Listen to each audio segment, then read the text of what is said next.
Why does this happen? 1828 election, what's going on? How does he beat so handily? Well, we didn't really talk about the margin, but it was significant. A couple things. First of all, this idea of what had happened in 1824. Well, what happens in 1824? Yeah. So there's this issue of character. There's this issue of scandal. You know, you got this guy who manipulates the system in order to be able to win, and that doesn't sit well with people. So that immediately is going to, and believe me, Jackson didn't let anybody forget about it. His entire campaign was really about this corrupt bargain and how he doesn't want the people to really be heard. And he capitalizes that with the next thing that is even important to this, which is that increased voter turnout, predominantly due to the fact he appeals to people who had never really voted before. These were Western frontiersmen, people who in a lot of cases might have been the first time they were ever eligible to vote.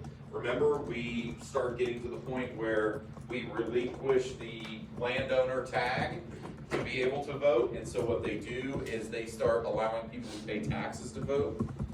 And so you got a lot of these people that in some, well, not a lot, but a significant number of people who this is their first time they were eligible. It doesn't make that much difference because even the people that were eligible on the Western frontier, most of them didn't vote because they didn't see it as something that would have been important to them.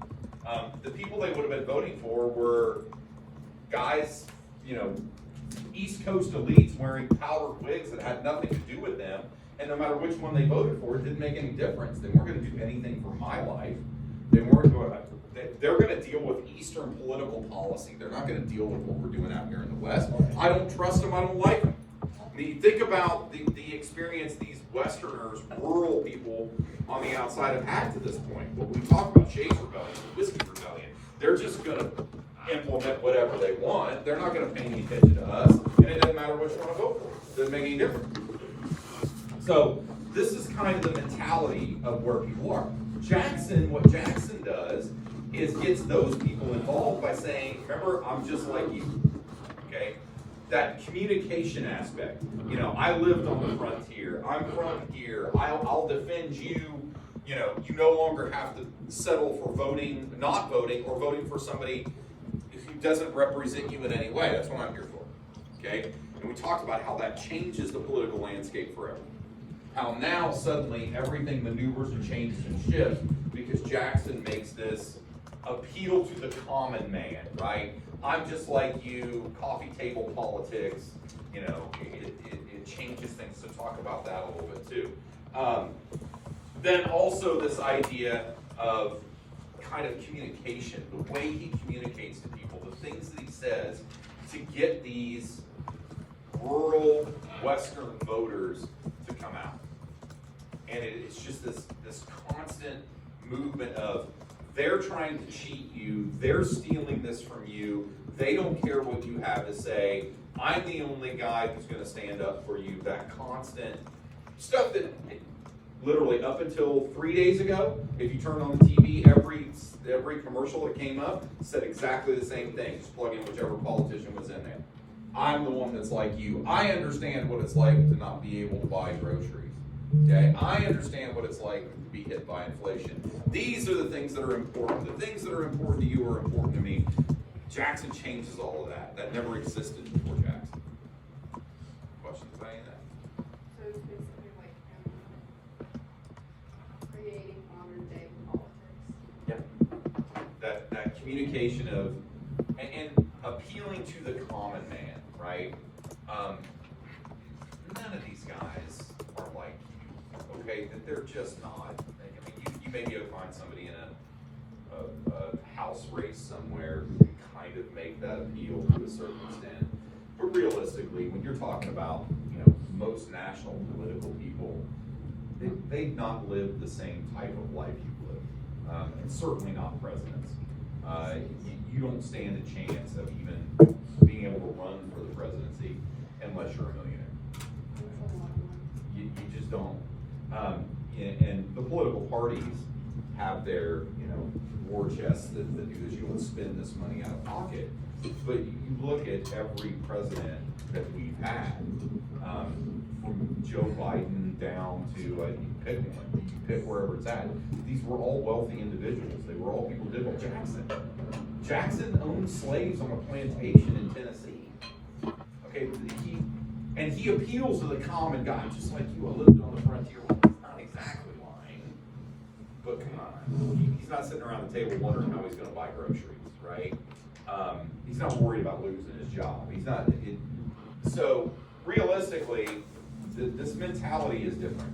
It changes things. Okay, but it gets people to vote. It gets that voter turnout, which is what ultimately ends up winning him the election. There you go.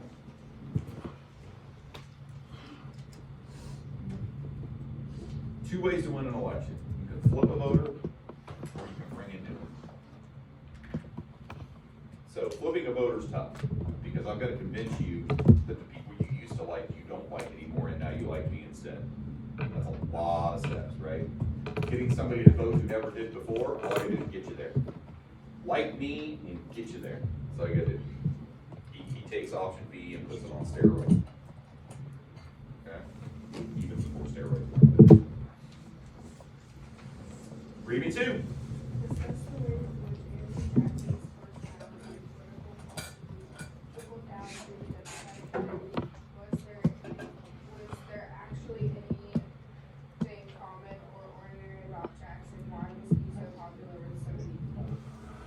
He comes up with these political ideas that are pretty much I'm going to do what it is I think is right.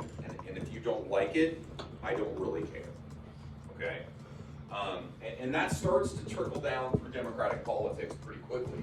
The Democrats start to get very much the party of the common man, right? The party of the, screw the establishment, I guess is probably the easiest way to put it. So that starts to change things for him. This whole idea of this democratization, and we've used that term a lot, but this democratization of this electoral process. The only people that voted were the elites in the East, because they were the ones that mattered to. If you got a true democracy, you get everyone involved in this process. It doesn't mean everybody has to show up to vote, but you at least get everybody involved. And Jackson does a great job at that, okay? But the real question in this is Jackson really common or ordinary? Is there anything common about him? You can answer this either way. I don't really care. If you answer it from the standpoint of no, then that's pretty easy, right? No, he really wasn't common. I mean, the guy, again, was a slave owner in the South. He was a war hero. He was, that's not like me. That's not common. That's not like most people. It's not even like most people living in the area where he lived. So he was able to convince people that he was, and then that got them to vote for him. Not unusual. It's called a politician, right? This is what they do, and we've accepted that as being the norm now. But back then, it was something totally new. He was going after people in a different way than anybody else ever had. On the other hand, if you say no, he kind of was at least more common than John Quincy Adams. I mean, John Quincy Adams was the son of John Adams, who was the great forefather of the Constitution, right? He was already the president of the United States, and then his son was the president of the United States. And he manipulated power to stay in power with the corrupt bargain that we talked about in the first question. And so all of that stuff is going on, and at least this guy lived there. Okay, maybe he had money. Okay, maybe he was a war hero, but a lot of us fought the war. John Quincy Adams didn't fight the war. So you can do it from the perspective of a comparison and say, compared to what he was running against, he kind of was ordinary and common, I guess. I don't care how you do that, but just understand that you start to see his appeal rises because of that perceived connection. Okay? And as part of it, you just start to see a major rise in party politics too. The parties start to define along groups and classes. So we knew parties were around, but now they really start to segment and move apart. because they're attacking different groups. And they're saying, this is who we are and this is who you are. This is who we appeal to and this is who you appeal to. And they start really pulling from the center. Okay? We'll get back to that later. Part of that I missed.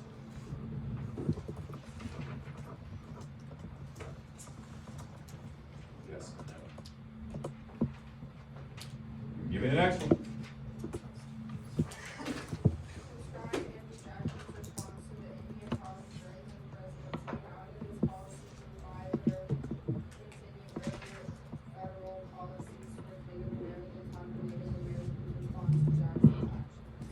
This one's pretty straightforward, kind of. The first part is, what is Jackson's policy? That's pretty easy, right?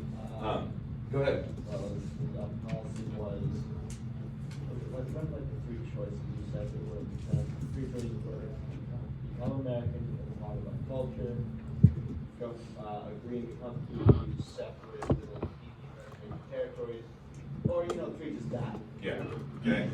Basically, his policy is, this is ours, and you're either going to be part of us if you want to be a part of it, or leave.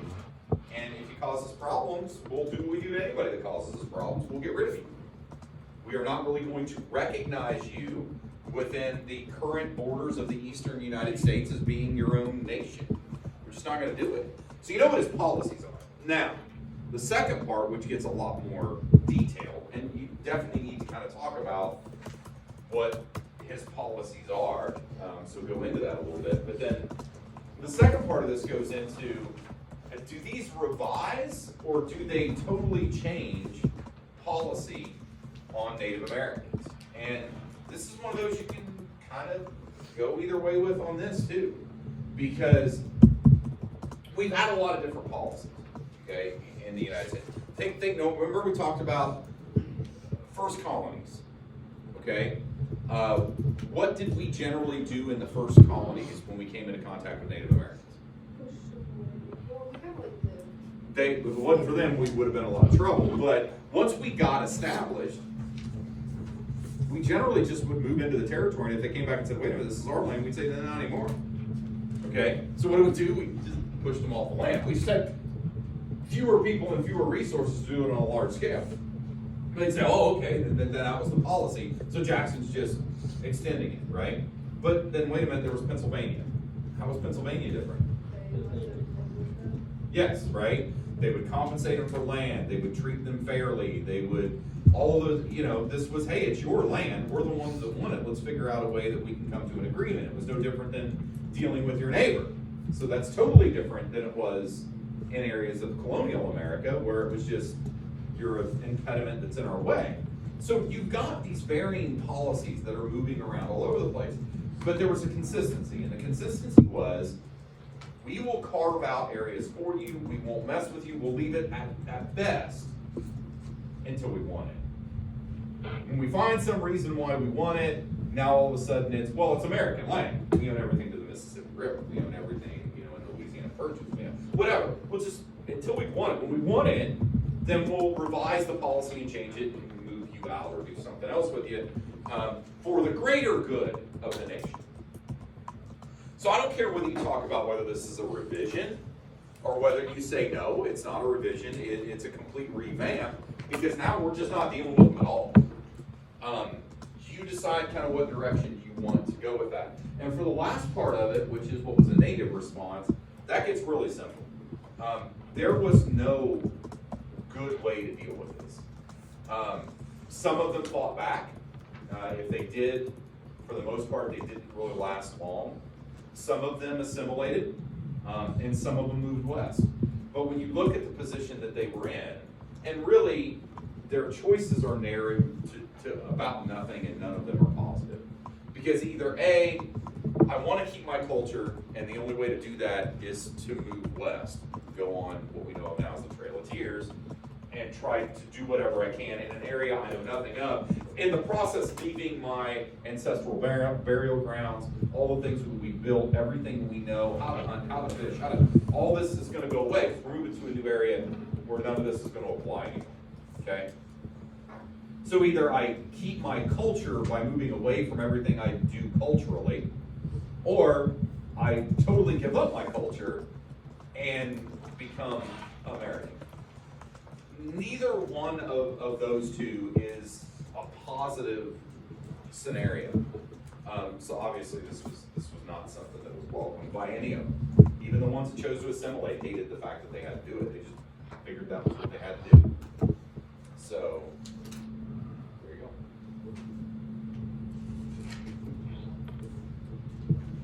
Any questions on that?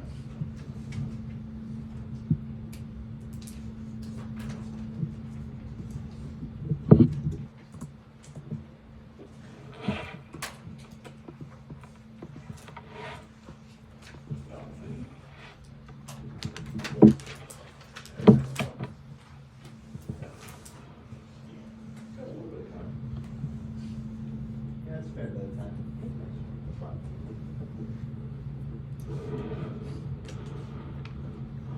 This last one caused the last class a little bit of heartburn, and I don't know why, but it should be pretty easy. But they were like all freaking out about it. Hopefully we get a little better into it. But read me the report.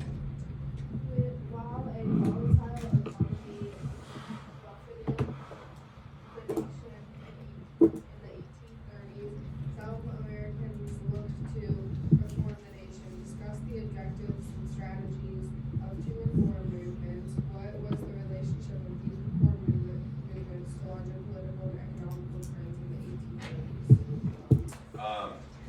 Okay, the first thing we got to talk about is kind of what's happening with all this, basically with everything that's going on economically. We talk about this volatile economy. Again, there's no guardrails, there's no rules, there's no regulations. If I can make money, I can do whatever I want to make money shy of something that's overtly illegal, right? Because remember, the government does not get involved in anything. They allow the economy to be the economy, and the government is the government, and the two should not, the general thought process is the two should never pass. The problem is with that, again, you're gonna have these booms and busts, so kind of get on that a little bit. That you have this booming economy followed by a crash, and everything gets really bad, and then it booms again, and then it crashes, and there's just not a lot of stability.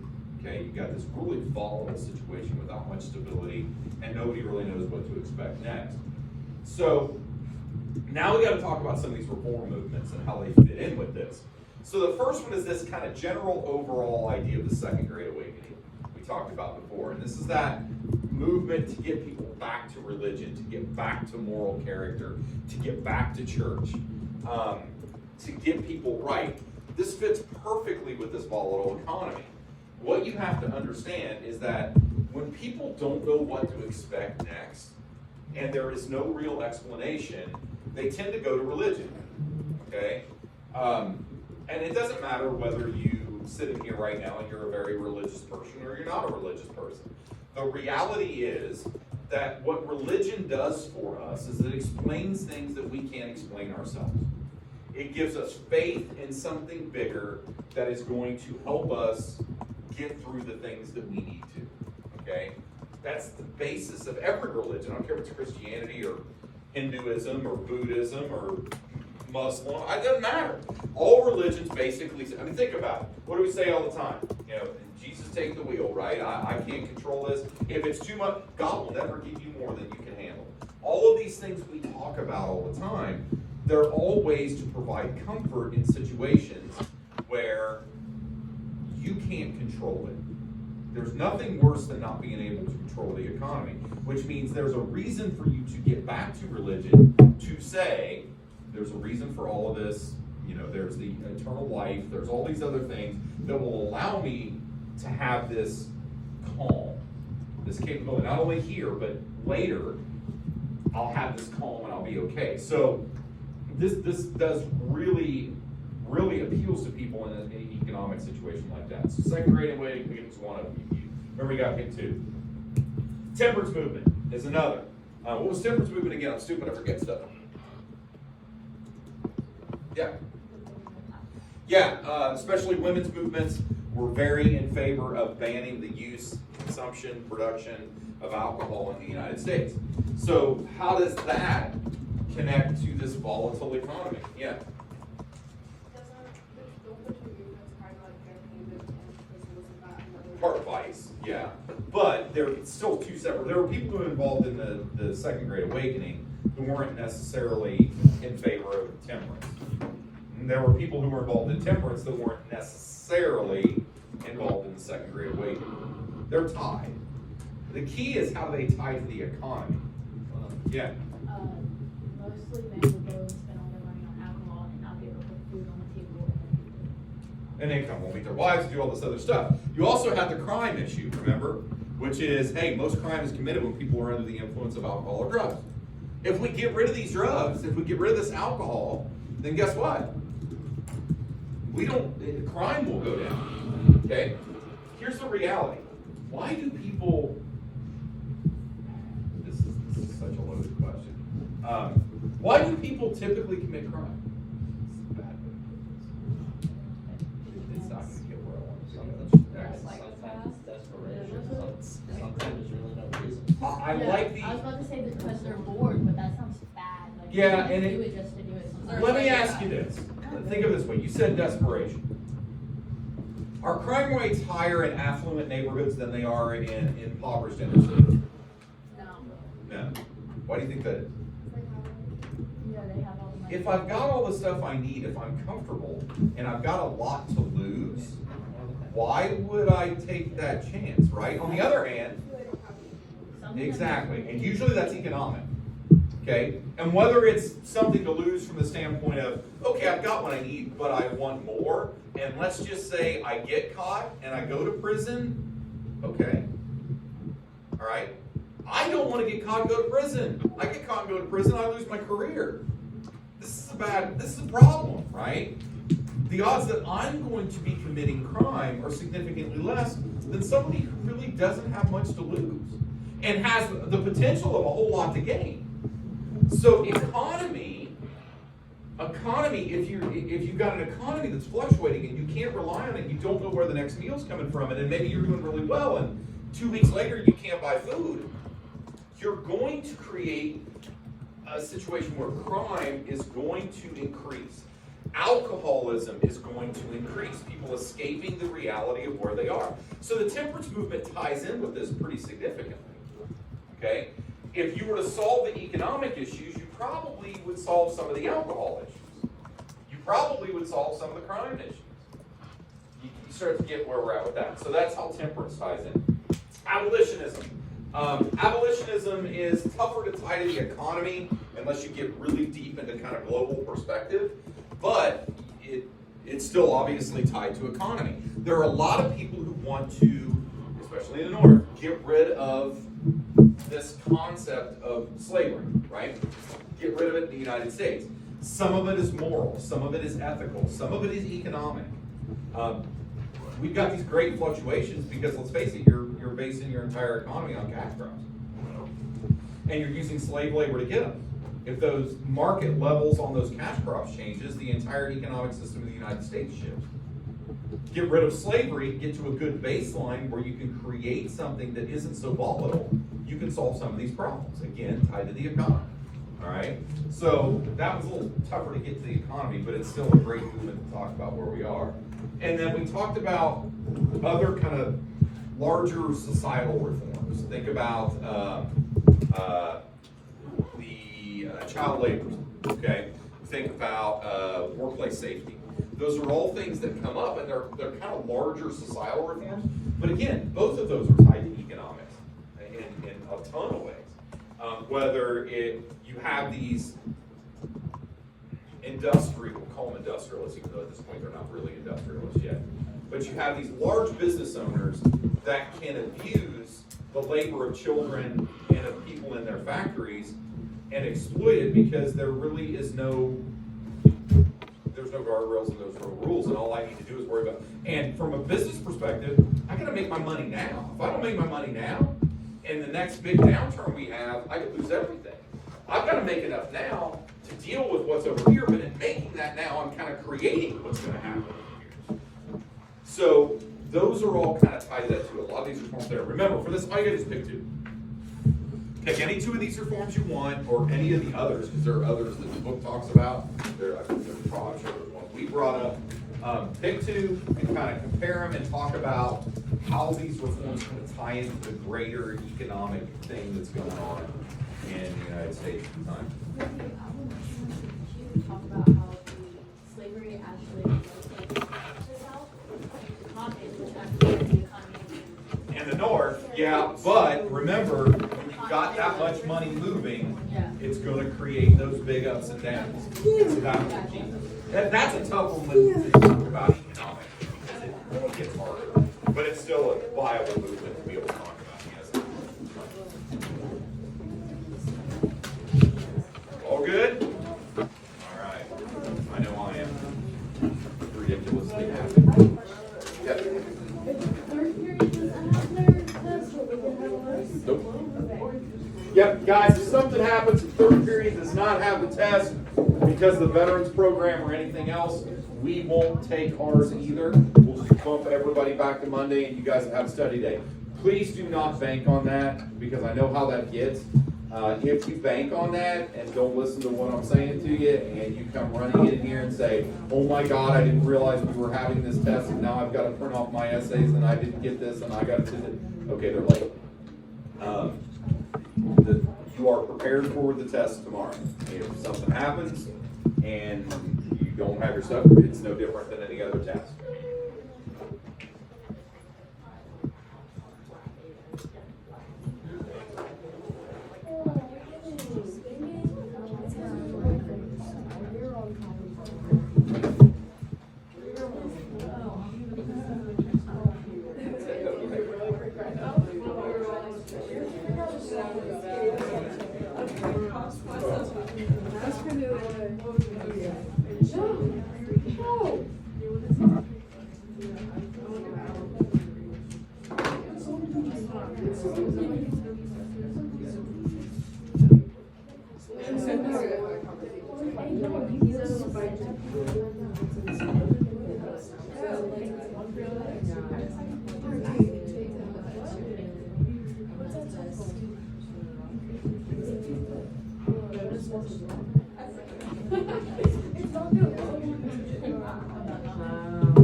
That's Jalen. Eris, that's her freshman year. Oh my God, I remember the freshman year. We all do. We all do.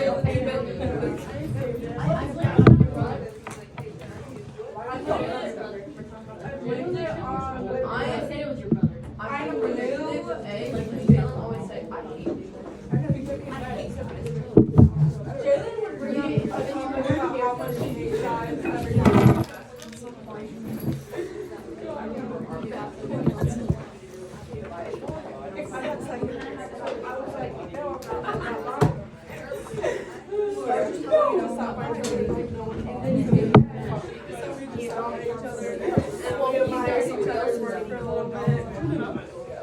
No, because she would do the good on the things I did bad, so then I would do bad on the like you were better at like yeah, you were better at like shading and like There's some things that you can like say something. Yeah, that's what I'm saying.